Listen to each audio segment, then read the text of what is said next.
रजा पूनावाला साहब स्पीच करें। औज़ुबिल्लाहि मिनश्शैतानिर्रजीम, बिस्मिल्लाहिर्रहमानिर्रहीम। तमाम तारीफ़ें अल्लाह रब्बुल इज़्ज़त के लिए जो कुल जहानों का पालने वाला है, और बेशुमार दुरूद व सलाम मोहम्मद मुस्तफ़ा सल्लल्लाहु अलैहि वसल्लम की ज़ात गिरामी पर कि जिन्हें अल्लाह रब्बुल इज़्ज़त ने रहमतुल लिल आलमीन बनाकर मबूस फरमाया।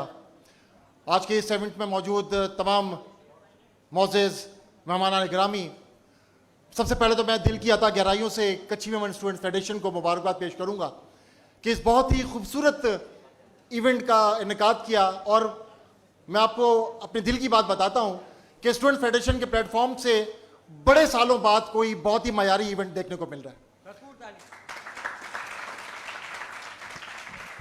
और ये वो इवेंट है जिसकी अशद ज़रूरत है। मैंने रज़ा की रिक्वेस्ट पर एक छोटी सी वीडियो भी अपलोड की थी, और उस पर जो मैंने बात की थी वो मैं बात यहाँ पर भी दोहराऊंगा कि ये वो इवेंट्स हैं कि जो हमारे नौजवानों को अपनी ज़िंदगी में कामयाबी दिला सकते हैं। क्योंकि आप अगर कामयाब लोगों को देखें तो कामयाब लोगों की जो बहुत सी सिफात होती है ना, उनमें एक उमूमी तौर पर एक सिफत ये होती है, उनकी प्रेजेंटेशन स्किल्स बहुत अच्छी होती हैं। हम जब इंटरव्यूज करते हैं ना, लोगों को बेशुमार इंटरव्यूज करते हैं, तो कभी कभी ऐसा होता है कि बच्चा हल्का होता है लेकिन उसके प्रेजेंटेशन स्किल्स बहुत अच्छी होती है, और वो उस स्किल पर भी जो उसको मुंतखब कर लिया जाता है। तो ये बहुत ही अहम स्किल है, और मैं मुबारकबाद पेश करूंगा उन तमाम बच्चों को कि जिन्होंने यहाँ पर आकर प्रेजेंट किया, हौसले के साथ, कॉन्फिडेंस के साथ, जज्बे के साथ, कंटेंट के साथ। और इंशाल्लाह ताला अगर आप इसी जज्बे के साथ प्रेजेंटेशन स्किल्स अपनी बढ़ाते रहे तो इंशाल्लाह आप आगे अपनी लाइफ में बहुत कामयाब होंगे। बात कामयाबी की हो रही है और यहाँ पर बच्चे बैठे हैं, तलबा तालबात बैठे हैं, तो मैं इस मौके का फायदा उठाते हुए आपके साथ एक स्टोरी शेयर करूंगा। यहाँ पर आसिफ ने भी तारुफ कराया और बात हुई कि मेरा एज ए प्रोफेशनल ताल्लुक मीज़ान बैंक के साथ है, तो मैं आपके साथ एक मुख्तसर सी मीज़ान बैंक की एक स्टोरी शेयर करूंगा। और उसका मेन पर्पस ये है कि हम ये लर्न करें कि कामयाबी हासिल करने के लिए किस चीज़ की ज़रूरत है।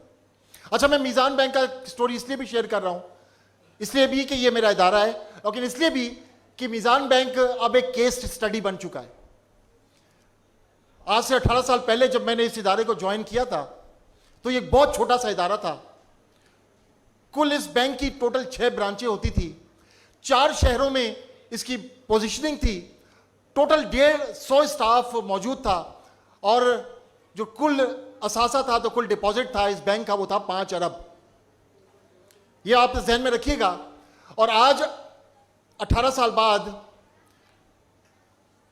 पाकिस्तान की 74 साल तारीख में सबसे ज्यादा तेजी से तरक्की करता हुआ बैंक सिर्फ एक है, वो मीज़ान बैंक। और उसकी वजह यह है कि जब हम नंबर्स देखते हैं तो वो बैंक जिसने 6 ब्रांचों के साथ स्टार्ट किया, आज 18 साल बाद उसकी 850 ब्रांचें हैं। सिर्फ 4 शहरों से जिसने आगाज किया उसकी तकरीबन 250 शहरों में ब्रांचें हैं। 150 स्टाफ के साथ आगाज हुआ, आज 13,000 से जायद स्टाफ मौजूद है, और सिर्फ 5 अरब का डिपॉजिट था, और वो डिपॉजिट बढ़कर 1.3 खरब रुपए हो चुका है।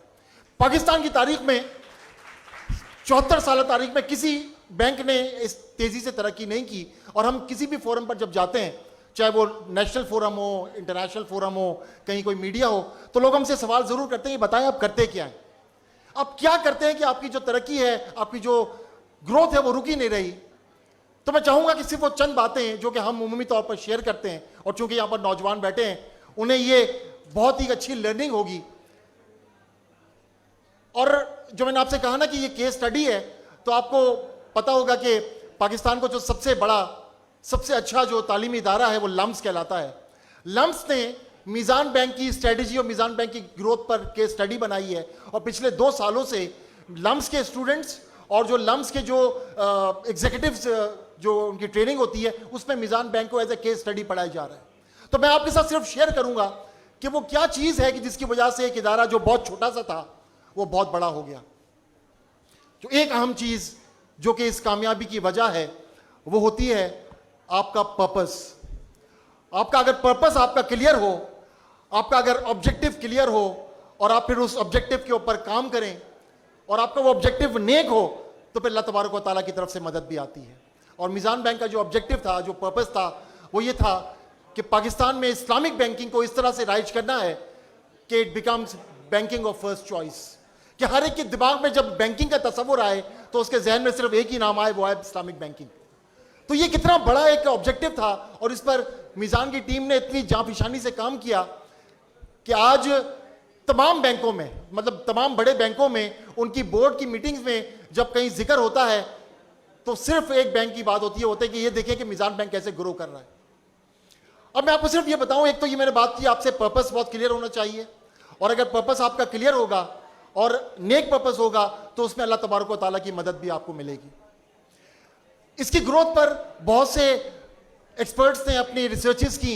एक रिसर्च मैं आपके सामने सिर्फ शेयर करूंगा और इंशाअल्लाह ताला अगर वो, मैं तमाम तुलबा तालबात से दरख्वास्त करूंगा, अगर सिर्फ ये मैसेज आप अगर लेके चले जाएंगे तो इंशाअल्लाह ताला आपकी लाइफ में एक बहुत बड़ा चेंज आ सकता है।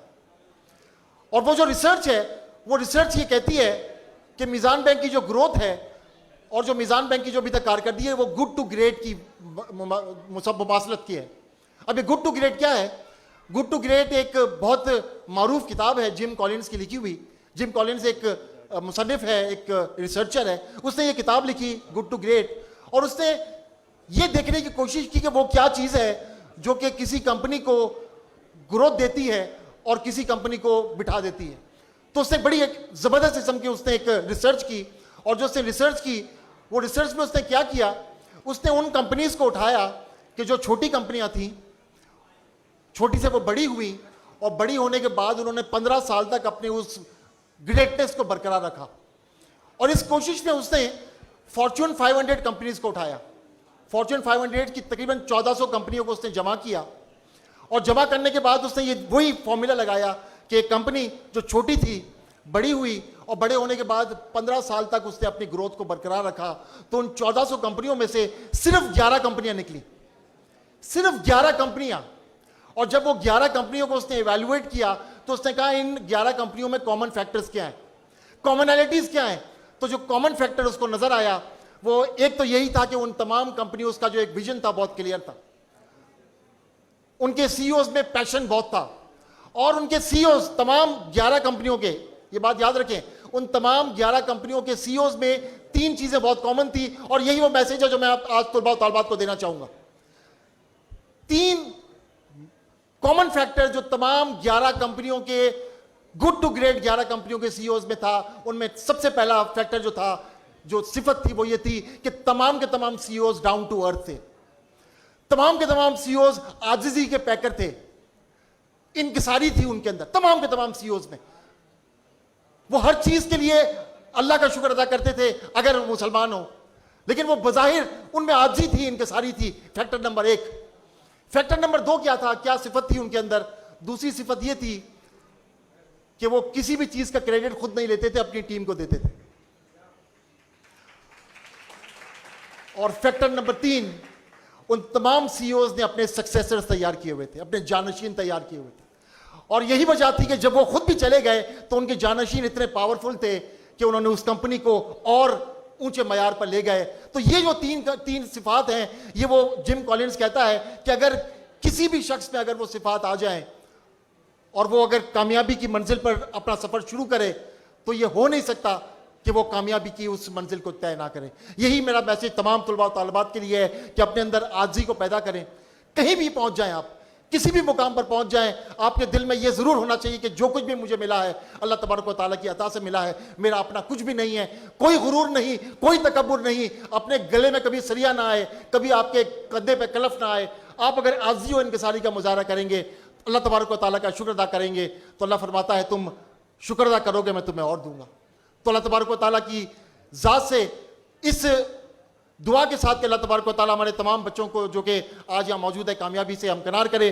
स्टूडेंट्स फेडरेशन ने जो ये प्रोग्राम किया, इसमें इन्हें बरकत अता करे। बरकत से मुराद ये आइंदा भी ये प्रोग्राम होते रहे और आप इसी तरह से पार्टिसिपेट करते रहें। आप सबका बहुत बहुत शुक्रिया। Thank you very much.